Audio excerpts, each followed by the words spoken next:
بيحكي وبيقول: كنت راجع من رحلة عمر، رحلة الحج، وأثناء العودة وفي صالة الانتظار بمطار جدة الدولي كان قاعد جنبي صديق الرحلة، راجل كان اسمه الحاج سعيد. قلت له: أنا شغال مقاول وربنا أنعم عليا بالحج السنة دي، ودي المرة الحمد لله ال10. قال لي: حجا مبرورا وسعيا مشكورا وذنبا مغفورا. ابتسمت له وقلت له: أجمعين يا رب. وسألته: هو أنت حجيت قبل كده يا حاج سعيد ولا دي أول حجة؟ قال لي بتردد: والله حجتي ليها قصة طويلة ومش عايزة أوجع دماغك بيها. قلت له: لا بالله عليك احكي لي، أدينا كده منتظرين. ابتسم سعيد وقال لي: هي القصة كلها في الانتظار.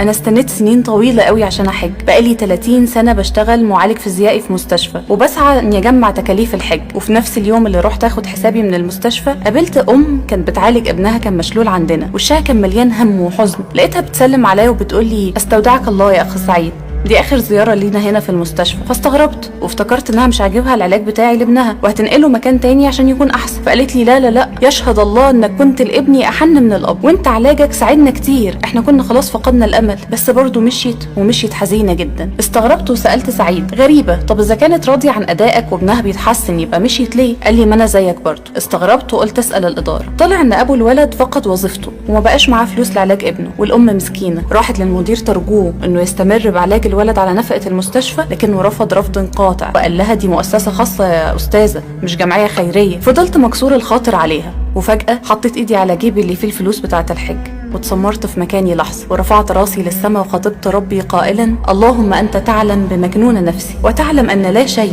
أحب إلى قلبي من حج بيتك وزيارة مسجد نبيك، وقد سعيت لذلك طوال عمري، ولكني أصرت هذه المسكينة وابنها على نفسي. يا رب لا تحرمني من فضلك. رحت للمحاسب ودفعت كل اللي معايا لعلاج الولد 6 شهور قدام، وقلت له وتوسلت له انه يقول للست ان المستشفى هي اللي ليها ميزانيه خاصه للحالات المشابهه. الراجل اتاثر ودمعت عينيه وقال لي: بارك الله فيك وفي امثالك. انا قلت له: امال حجيت ازاي؟ قال لي: رجعت يومها لبيتي حزين على ضياع فرصه عمري في الحج، ولكن كنت فرحان والفرح كان مالي قلبي لاني فرجت كربه المراه دي وابنها. نمت ليلتها ودمعتي على خد. شفت في المنام اني بطوف حوالين الكعبه والناس بيسلموا عليا ويقولوا لي: حجا مبرورا يا حاج سعيد، فقد حججت في السماء قبل أن تحجوا على الأرض. دعواتك لينا يا حاج سعيد. فصحيت من النوم وأنا حاسس بسعادة غير طبيعية، حمدت ربنا على كل شيء ورضيت بقضائه. ويا دوب قمت من النوم، والله يا دوب صحيت لقيت التليفون بيرن. طلع مدير المستشفى وبيقول لي: انجدني، صاحب المستشفى عايز يروح الحج وهو لازم يكون معاه معالجه الخاص، بس مرات المعالج في أيام حملها الأخيرة